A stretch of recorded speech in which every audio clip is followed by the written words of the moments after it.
Praise the lord. ಕರ್ತನಲ್ಲಿ ನನ್ನ ಆತ್ಮೀಯ ಸ್ನೇಹಿತರೆ, ಇಂದು ದೇವರ ವಾಕ್ಯವನ್ನ ನಾವೆಲ್ಲರೂ ಧ್ಯಾನಿಸೋಣ.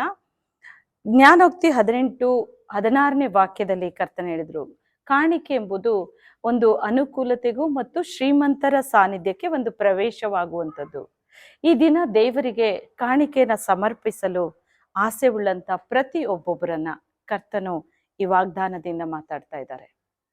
ಪ್ರಿಯರೇ, ದೇವರಿಗೆ ಸಲ್ಲಿಸುವುದನ್ನ ನಾವು ಯಾವಾಗಲೂ ಮನಪೂರ್ವಕವಾಗಿ ಮಾಡಬೇಕು, ಪ್ರೀತಿಯಿಂದ ಮಾಡಬೇಕು ಮತ್ತು ಗೌರವದಿಂದ.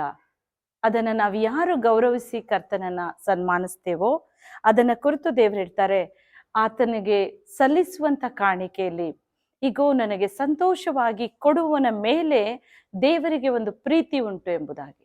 ಹೌದು ಪ್ರಿಯರೇ, ಇಂದು ದೇವರಿಗೆ ಕೊಡುವಂತ ಮನಸ್ಸುಳ್ಳವರು ಪ್ರೀತಿಯಿಂದ ನಾವು ಸಲ್ಲಿಸುವಾಗಲೇ ಕರ್ತನು ಕೂಡ ನಮ್ಮ ಮೇಲೆ ಹೇರಳವಾದ ಆಶೀರ್ವಾದವನ್ನ ಸುರಿಸ್ತಾರೆ. ಆತನ ಆ ಅಮೂಲ್ಯವಾದ ಆಶೀರ್ವಾದ ನಮಗೆ ಬೇಕಾಗಿದೆಯಾ? ಈ ಜ್ಞಾನೋಕ್ತಿ 18:16 ವಾಕ್ಯದಂತೆ ಆ ಕಾಣಿಕೆ ಎಂಬುದು ನಮಗೆ ಅನುಕೂಲವನ್ನ ತಂದುಕೊಡುತ್ತೆ. ಎರಡನೇದಾಗಿ, ಶ್ರೀಮಂತರ ಸಾನ್ನಿಧ್ಯದಲ್ಲಿ ನಾವು ಪ್ರವೇಶವಾಗ್ತೇವೆ. ಹಾಗೆ ಶ್ರೀಮಂತರ ಸಾನ್ನಿಧ್ಯಕ್ಕೆ ನಾವು ಪ್ರವೇಶವಾಗಬೇಕಂದ್ರೆ ದೇವರಿಗೆ ನಾವು ಸಲ್ಲಿಸೋದನ್ನ ಬಹಳ ಪ್ರೀತಿಯಿಂದ ಮತ್ತು ದೇವರಿಗೆ ಗೌರವದಿಂದ ನಾವು ಸಲ್ಲಿಸಬೇಕು. ಪ್ರಿಯರೇ, ಇಂದು ನೀವು ಮನಸ್ಸುಳ್ಳವರಾಗಿದ್ದೀರಿ.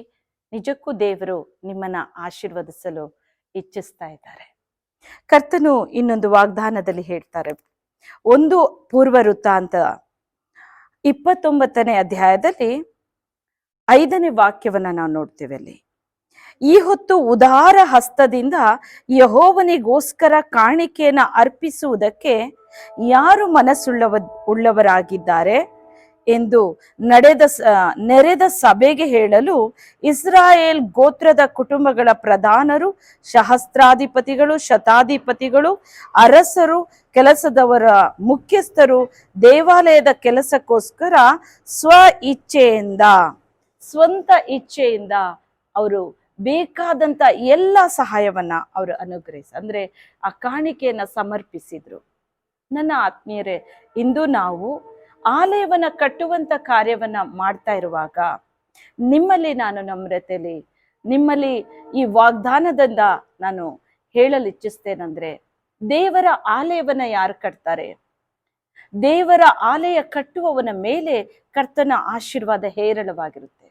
ಈಗೋ ನಾನು ನಿಮ್ಮ ಮನೆಯನ್ನ ಕಟ್ಟುವ ಆತ ಮನೆಯನ್ನಷ್ಟೇ ಅಲ್ಲ, ಕುಟುಂಬವನ್ನ ಕಟ್ಟಿ ಎಬ್ಬಿಸುವ ಆತನಿಗೆ ಆಲಯ ಕಟ್ಟುವುದಕ್ಕೆ ಸ್ವ ಇಚ್ಛೆಯಿಂದ ಇಸ್ರಾಯೇಲರೆಲ್ಲ ಸ್ವಂತ ತಮ್ಮ ಮನಪೂರ್ವಕವಾಗಿಯೂ ಮತ್ತು ಪ್ರೀತಿಯಿಂದ ದೇವರಿಗೆ ಕಾಣಿಕೆಯನ್ನ ಸಲ್ಲಿಸಿದ್ರು.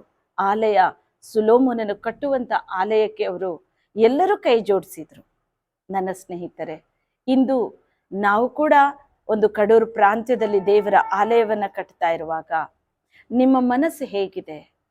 ದೇವರಿಗೆ ಕೊಡೋದ್ರಲ್ಲಿ ನಿಮ್ಮ ಮನಸ್ಸು ಪ್ರೀತಿಯಾಗಿಯೂ ಮತ್ತು ದೇವರಿಗೆ ಗೌರವದಿಂದ ನೀವು ಕಾಣಿಕೆಯನ್ನ ಸಲ್ಲಿಸುವಾಗ ಇದೇ ಒಂದು ಹೇರಳವಾದ ಆಶೀರ್ವಾದ ಕರ್ತನು ನಿಮ್ಮ ಮೇಲೆ, ನಿಮ್ಮ ಕುಟುಂಬದ ಮೇಲೆ ಅವರು ಸುರಿಸೋರಾಗಿದ್ದಾರೆ. ಪ್ರಿಯರೇ, ಈ ವಾಗ್ದಾನದಲ್ಲಿ ನೋಡ್ತೇವೆ, ಎಲ್ಲರೂ ಸ್ವ ಇಚ್ಛೆಯಿಂದ ಮುಂದೆ ಬಂದು ಕರ್ತನನ್ನ ಸನ್ಮಾನಿಸಿದ್ರು.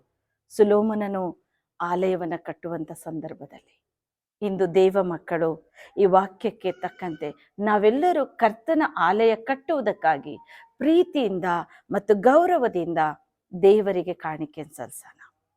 ಆಲಯ ಕಟ್ಟಲ್ಪಡಲಿ, ದೇವರ ರಾಜ್ಯ ಭೂಲೋಕದಲ್ಲಿ ಸ್ಥಾಪಿತವಾಗಲಿ, ಎಲ್ಲೆಲ್ಲೂ ಕರ್ತನ ನಾಮ ಮಹಿಮೆ ಪಡಲಿ. ಪ್ರಿಯರೇ, ಆ ಒಂದು ಜ್ಞಾನೋಕ್ತಿ 18:16 ವಾಗ್ದಾನ ಮಾಡಿದಂತೆ ಕರ್ತನು ನಿಮಗೆ ಅನುಕೂಲತೆಯನ್ನ ಮತ್ತು ಶ್ರೀಮಂತರ ಸಾನ್ನಿಧ್ಯಕ್ಕೆ ನಿಮ್ಮನ್ನ ಪ್ರವೇಶವನ್ನ ಮಾಡುವುದಕ್ಕೆ ಕೃಪೆ ತೋರ್ತಾ ಇದ್ದಾರೆ.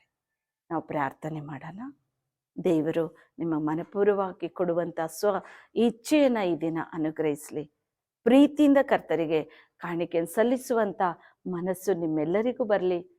ಅದೇ ಪ್ರಕಾರ ದೇವರಿಂದ ನಿಮಗೆ ಹೇರಳ ಆಶೀರ್ವಾದ ಸುರಿಸಲ್ಪಡಲಿ ಅಂತ ನಾನು ಪ್ರಾರ್ಥಿಸ್ತೇನೆ. ಪ್ರೀತಿಯುಳ್ಳ ದೇವನೇ, ಸ್ವಾಮಿ, ನನ್ನೊಂದಿಗೆ ಸೇರಿ ಕರ್ತನೆ ಯಾರ್ಯಾರು ಪ್ರಾರ್ಥಿಸ್ತಾ ಇದ್ದಾರೋ ನಿನ್ನ ಆಲಯ ಕಟ್ಟುವಂತ ಆ ಒಂದು ಪ್ರೀತಿ ಅವರಲ್ಲೂ ಕೂಡ ಕರ್ತನೆ ಹೇರಳವಾಗಿ ನೀನು ಸುರಿಸಿದೀಯ. ಅಪ್ಪ, ಅವರು ನಿನ್ನ ಆಲಯ ಕಟ್ಟುವ ಕೆಲಸಕ್ಕಾಗಿ ನಿನಗೆ ಕಾಣಿಕೆಯನ್ನ ಸಲ್ಲಿಸುವಾಗ ಪ್ರಭು ಅವರನ್ನು ನೀನು ಆಶೀರ್ವದಿಸು. ಅವರಿಗೆ ಅನುಕೂಲತೆ ಮತ್ತು ಅವರಿಗೆ ಹೇರಳವಾದ ಆಶೀರ್ವಾದ ತುಂಬಿ ಅವರ ಬಡತನ, ಕೊರತೆ ಎಲ್ಲವನ್ನ ತೆಗೆದುಹಾಕಿ ಕರ್ತನೆ ಅವರಿಗೆ ಶ್ರೀಮಂತರ ಸಾನ್ನಿಧ್ಯದಲ್ಲಿ ಪ್ರವೇಶವಾಗಲು ಕೃಪೆ ಕೊಡು ತಂದೆ. ಅವರನ್ನು ಆಶೀರ್ವಾದ ಮಾಡುತ್ತಾ ಇರುವುದಕ್ಕ ಸ್ತೋತ್ರ. ಮುರಿದ ಸಂಬಂಧ, ಮುರಿದ ಕುಟುಂಬಗಳು, ಎಲ್ಲ ಮನಸ್ತಾಪಗಳನ್ನ ಸ್ವಾಮಿ ನೀಗಿಸು. ಅವರನ್ನ ಆಶೀರ್ವಾದದಿಂದ ತುಂಬಿಸು. ಅವರ ಕುಟುಂಬ ಜೀವಿತದಲ್ಲಿ ಸಂತೋಷ, ಸಮಾಧಾನ, ದೈವಿಕ ರಕ್ಷಣೆ ತಾರಪ್ಪ. ಈಗಲೇ ನೀವು ಮುಟ್ಟುತ್ತಾ ಇರುವುದಕ್ಕೊಂದನೆ ಪ್ರತಿ ಒಬ್ಬೊಬ್ಬರನ್ನು ನೀನು ಆಶೀರ್ವಾದ ಮಾಡುತ್ತಾ ಇದ್ದೀರ ತಂದೆ. ಅದಕ್ಕಾಗಿ ವಂದನೆ. ಯೇಸು ಕ್ರಿಸ್ತನ ದಿವ್ಯ ನಾಮದಲ್ಲಿ ನಾವು ಬೇಡಿಕೊಳ್ಳುತ್ತೇವೆ ತಂದೆ. ಆಮೀನ್. ನನ್ನ ಆತ್ಮೀಯರೇ, ನೀವೆಲ್ಲರೂ ಈ ವಾಕ್ಯವನ್ನು ಕೇಳಿದಿರಿ. ದೇವರು ನಿಮ್ಮನ್ನ ಹೇರಳವಾಗಿ ಆಶೀರ್ವದಿಸ್ತಾ ಇದ್ದಾರೆ. ಇಂದು ನಾವು ಚಿಕ್ಕಮಗಳೂರು ಡಿಸ್ಟಿಕ್ಕಿನ ಕಡೂರಿನಲ್ಲಿ ದೇವರ ಆಲಯವನ್ನು ಕಟ್ತಾ ಇದ್ದೇವೆ. ಈ ಆಲಯ ಕಟ್ಟುವಂಥ ಕಾರ್ಯಕ್ಕೆ ನೀವು ಕೈ ಜೋಡಿಸ್ತೀರಿ ಅಂದರೆ ನೀವು ನಿಮ್ಮ ಹೃದಯದಲ್ಲಿ ಕರ್ತನು ಮಾತನಾಡುವ ಕಾಣಿಕೆಯನ್ನ ದೇವರ ಆಲಯ ಕಟ್ಟುವ ಕೆಲಸಕ್ಕೆ ಸಲ್ಲಿಸ್ರಿ. ಕರ್ತನು ನಿಮ್ಮೆಲ್ಲರನ್ನ ಹೇರಳವಾಗಿ ಆಶೀರ್ವದಿಸ್ತಾರೆ. ನಿಮಗಾಗಿ ಸದಾ ಪ್ರಾರ್ಥಿಸುವ ನಿಮ್ಮ ಸಹೋದರಿ ಕಡೂರ್ ದೇವಕಿ.